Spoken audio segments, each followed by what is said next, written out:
செயற்கைக்கோள்கள் பூமியின் ஈர்ப்பு விசை, கிராவிட்டி, மற்றும் அவற்றின் வேகத்தின், ஸ்பீட், சமநிலையால் சுற்றுவட்டப் பாதையில், ஆர்பி, பயணிக்கின்றன. பூமி அவற்றை கீழே இழுக்கிறது, ஆனால் அவற்றின் உயர்ந்த வேகத்தால் நேராக விழாமல் சுற்றிக் கொண்டு இருக்கின்றன.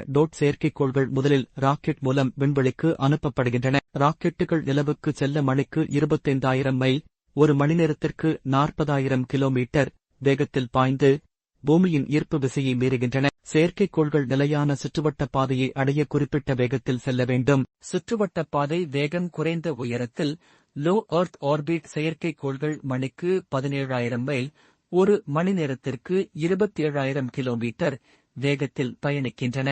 அதிக உயரத்தில் செயற்கைக்கோள்கள் மணிக்கு 6,700 மைல், ஒரு மணி நேரத்திற்கு 11,000 கிலோமீட்டர் வேகத்தில் சுற்றுகின்றன. இந்த சமநிலையால் செயற்கைக்கோள்கள் நூற்றுக்கணக்கான ஆண்டுகள் சுற்றுவட்டப் பாதையில் பயணிக்க முடியும். லைக் பண்ணுங்க, ஷேர் பண்ணுங்க, சப்ஸ்கிரைப் பண்ணுங்க. நன்றி.